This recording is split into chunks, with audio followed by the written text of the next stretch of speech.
Monsieur le Président, Madame la Vice-Présidente, mes chers collègues,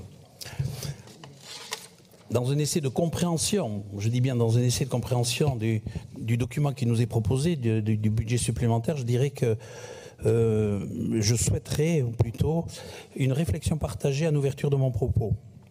En effet, comme l'année dernière, je m'interroge vraiment sur l'opportunité de voter un budget supplémentaire pour une collectivité, 2 mois ou un petit peu plus, seulement avant la fin de l'année budgétaire. Par rapport à l'intervention de mon collègue, ou plutôt du maire de Bordeaux que vous sollicitez tout à l'heure, effectivement, la reprise des résultats ne peut pas s'opérer par le biais d'une décision modificative, mais bien par un budget supplémentaire. Mais précisément, tarder à intégrer ces résultats pour l'exercice 2021 dans le budget 2022 contraint à ne pas avoir matériellement la possibilité de réaliser une grande partie des dépenses proposées dans le cadre de ce budget supplémentaire. Autrement dit, le vote d'un budget supplémentaire courant octobre, je l'avais dit l'année dernière, je le réitère, revient à se priver de la capacité de réaliser réellement des dépenses, et en particulier en matière d'investissement, qui aurait pu l'être si le calendrier budgétaire était plus cohérent. Vous venez de le dire, Monsieur le Président, je ne vais pas plagier votre propos à l'instant. Lors de mon intervention donc, sur le budget supplémentaire de 2021, j'avais donc déjà signalé cette anomalie. Un budget supplémentaire doit être l'occasion de renforcer le budget primitif dans une conjoncture économique, vous l'avez dit ce matin, qui le nécessite.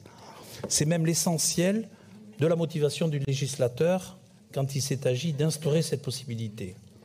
En amont de ce budget supplémentaire, il aurait peut-être été utile de s'interroger sur la nécessaire réorientation de certains choix politiques régionaux, de la politique régionale, au regard donc de l'évolution du contexte économique et financier. Depuis juin dernier, nous connaissons les résultats de 2021. Ces derniers auraient donc pu être intégrés plus tôt dans ce budget 2021. Dans les faits, ce sont 4 mois pour moi, 4 mois de perdus, et vous n'avez plus que 2 mois pour agir. Ainsi, je pense qu'il aurait pu être envisagé de revoir la temporalité du calendrier budgétaire de la région et de faire en sorte que, durant les 6 premiers mois, ou au terme des 6 premiers mois du premier semestre de l'année, le budget intègre les résultats de l'année précédente. Mais voter des dépenses dans un budget supplémentaire et des dépenses d'investissement, oui, Monsieur le Président, a au moins la vertu de permettre de les annoncer une première fois, en sachant que, concrètement, la majeure partie, c'est vrai, ne sera pas réalisée, et que les crédits de paiement seront à nouveau inscrits dans le budget primitif 2023. Cela revient donc à faire 2 fois l'annonce d'une même dépense. Alors oui, c'est un fait, la collectivité régionale doit s'adapter à la situation économique délicate et évolutive que nous traversons. Vous avez décidé d'inscrire 112 millions d'euros supplémentaires en crédit de paiement pour faire face à une situation économique, certes, de tension. C'est une somme importante, mais elle reste à relativiser face au montant très important voté au BS 2021, 490 millions d'euros, c'est vrai, et face au BS 2020 et à la DM qui a suivi de 262 millions d'euros. 72 millions d'euros affectés à la jeunesse. C'est une part colossale que vous y consacrez, j'y reviendrai plus tard dans mon propos. Parce qu'il y a là, me semble-t-il, et je le crains, une ambition forte sur le papier, que nous pourrions bien sûr soutenir sur le principe, mais qui risque de se heurter aux réalités calendaires que j'évoquais juste à l'instant. Nous avons tendance à nous borner à une analyse de chiffres, et j'ai peut-être cette déformation professionnelle, mais n'oublions pas que derrière, c'est bien la réalisation ou non de l'action publique qui est en jeu. Il en va de la clarté et du sérieux des engagements que nous prenons devant nos concitoyens. Je commencerai donc par dire un mot sur ce pilier 2, qui me paraît tout à fait illustrer le décalage entre les annonces qui nous ont été faites aujourd'hui et ce qui sera la réalité, je le crains, plus tard. Vous l'avez dit, vous l'avez précisé, non pas 70, mais peut-être 72 millions de crédits de paiement à 2 mois de la clôture, dont 33 ou quasiment 34, 33,8 en APCP et 38,2 millions en AECP. C'est une forte ambition, mais qu'il faudra déployer en trop peu de temps. Il y a des dépenses qui, nous le savons, seront bien exécutées. Je pense notamment aux factures d'énergie. Pour le reste, j'émets des réserves, mais l'avenir nous dira, et donnons-nous rendez-vous pour cela, au compte, bien évidemment, au compte administratif. Vous ouvrez également un peu plus de 20 millions d'AP supplémentaires. Encore une fois, pourquoi maintenant? Être à l'écoute de la jeunesse, ce n'est pas surdimensionné. Des annonces budgétaires sans certitude que la réalisation sera totale derrière. Cette attitude peut même se révéler très contre-productive à l'égard d'un secteur générationnel déjà très méfiant à l'endroit des engagements politiques dans leur ensemble. Sur l'autre pilier, sur le pilier numéro 3, auquel vous le savez, notre groupe attache une importance particulière et pour lequel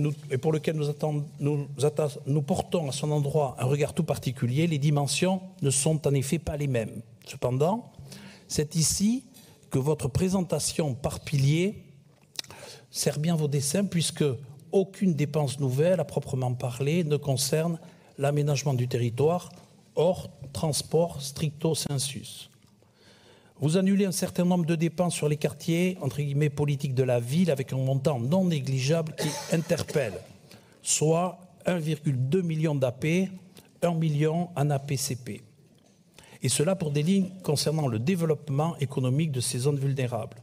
Conséquence d'une politique qui n'a pas trouvé de pertinence suffisante sur le terrain, ou alors choix budgétaire infiniment plus froid, pour ne pas dire drastique. Toujours sur ce pilier, nous constatons des annulations de l'ordre de 1 075 000 € sur des dispositifs de droit commun, sous le prétexte très discutable qu'ils ont été moins sollicités par les TPE, PME sur nos territoires. Au regard du contexte et des difficultés du moment, cela interroge pour le moins.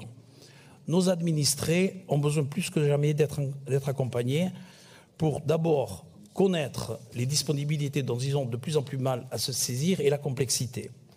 N'est-il pas plutôt de notre responsabilité que d'aider à leur compréhension, à leur accessibilité? On en a déjà parlé l'année dernière. Il n'est pas question ici de remettre en cause les bonnes intentions de ces dispositifs, mais nous pensons qu'il est vraiment temps d'ouvrir le débat sur la communication efficace et ciblée sur ces mesures qui souffrent beaucoup plus de l'ignorance de leur existence par leurs bénéficiaires potentiels en premier que de leur désintérêt. Sur l'autre pilier, sur le pilier numéro 4, vous reportez des mesures dans le temps, comme le volet littoral du plan zéro pollution plastique. Il doit y avoir une raison organisationnelle, certes, et que nous respectons, mais il y a urgence à agir en la matière. Et nous serons attentifs aux annonces budgétaires sur ces deux volets dont les garanties n'apparaissent pas clairement aujourd'hui. Sur le volet énergie de ce pilier, ce sont 6,9 millions d'annulations d'AP, 1,9 million d'AE et 2,67 millions de CP. Ce ne sont pas des petites sommes et je crains que ce ne soit encore pour des raisons de connexion efficace entre notre collectivité et le terrain, sur des thématiques pourtant aussi brûlantes d'actualité. Je le répète, le compte administratif nous instruira dans le respect de ces engagements. Ces remarques faites sur l'analyse de nos piliers budgétaires, je souhaiterais désormais dire quelques mots sur des éléments d'ordre plus général, en m'attardant d'abord sur un élément important de ce BS, à savoir les nouvelles recettes. Alors oui, sur le dynamisme confirmé de la TVA, il n'est pas forcément mis en évidence dans votre document de présentation, mais comment ne pas souligner l'impact des 72 millions d'euros sur les recettes supplémentaires? Cela confirme que ce choix a eu du bon pour notre collectivité. Il a également été pour l'ensemble des régions, et vous le savez. Vous mettez cela sur le compte d'un effet de rattrapage économique. Mon interprétation tout à fait personnelle, sensiblement différente, vient plutôt saluer les conséquences positives de la politique de Bercy. Vous avez parlé du ministère de l'Intérieur tout à l'heure en la matière. Pardon, je vous coupe 30 secondes, parce que, excusez-moi, je ne devrais pas le faire. La décision de faire passer, vous ne m'avez pas écouté tout à l'heure, la décision de faire passer, de transformer la dotation en TVA, c'est sous le gouvernement de Manuel Valls. Ça n'a rien à voir avec la majorité que vous soutenez. Je n'ai pas parlé de la majorité, j'ai parlé de Bercy et du ministère de l'Intérieur, monsieur le Président. Ni Bercy, hein. Il a fallu leur tordre le bras. Cela ne vous aura sans doute pas échappé, mais 72 millions d'euros, cela correspond précisément aux nouveaux engagements engagés pour votre pilier 2 jeunesse. Je ne peux m'empêcher de me demander si ce mécanisme n'est pas en fait un des vrais ressorts des 72 millions annoncés pour les 2 mois qui viennent. Je me contenterai donc de dire qu'il s'agit d'un ordre de grandeur non négligeable pour mesurer l'importance des recettes. Jean Dionis, je regrette qu'il ne soit présent, mais il vous dirait sans doute, un brin taquin, que cela revient tout de même à l'équivalent d'une Mecca. Par ailleurs, l'État a corrigé la trajectoire financière de la région lors de l'adoption du projet de loi de finances rectificative 2022 du mois de juillet. 7,2 millions d'euros d'ajustement de compensation sous forme de TICPE. Et ce, pour valoriser la rémunération des stagiaires de la formation, 4,56 millions d'euros de participation revalorisée dans le cadre du Ségur de la santé et 1 million d'euros de l'Agence nationale de sécurité des systèmes d'information informatique en Nouvelle-Aquitaine. Alors oui, on en voudrait toujours plus, mais il faut tout de même rappeler qu'on arrive à un peu plus de 80 millions de recettes nouvelles. Enfin, quelques mots sur la stratégie d'emprunt. Je vous rassure, je ne vais pas solliciter la contractation de nouveaux emprunts, même si j'ai compris un petit peu la démonstration qui a été exposée précédemment. Dans une situation où les taux d'emprunt étaient faibles, il y avait peut-être une opportunité en la matière. Mais j'aimerais revenir sur la hausse des dépenses pour laquelle je vous avais alerté en commission des finances il y a quelques mois maintenant. Naïvement, certes, en lisant la structuration de la dette de la collectivité, je vous avais interrogé sur la sécurisation des emprunts à taux variable. La question était simple, capé ou pas capé. On pouvait déjà alors craindre cette hausse des taux directeurs, et c'est bien ce contexte déjà pesant qui m'avait poussé à vous poser cette question. J'avais des inquiétudes qui se sont révélées légitimes sur ce point. Résultat, Sandrine Derville l'a rappelé, 5,39 millions d'euros de dépenses supplémentaires pour payer les intérêts de la dette et branle-bas de combat pour sécuriser tout cela. Vous limitez la casse parce que vos services ont tout de même rectifié le tir, je le concède, rapidement, et vous pouvez les féliciter. Mais ma question n'était, vous l'admettrez, peut-être pas aussi naïve que cela. J'en profite pour remercier notre vice-présidente Sandrine Derville ainsi que M. Larue pour la présentation qui nous a été faite en commission sur ce sujet, en commission des finances. C'est un élément de transparence qui a été très utile au regard du contexte qui nous avait alertés, et je vous en remercie très sincèrement. Alors, me direz-vous, le verdict, vous en doutez, c'est que ce budget supplémentaire n'emporte pas forcément l'adhésion de notre groupe, car il s'inscrit totalement, et j'ai envie de dire seulement, dans les orientations prises au budget 2022, au BP 2022, que nous n'avions déjà pas voté, et parce qu'il risque très clairement de ne pas se traduire dans les résultats concrets pour les néo-aquitains d'ici la fin de l'année dans un contexte compliqué. Je vous remercie pour votre attention.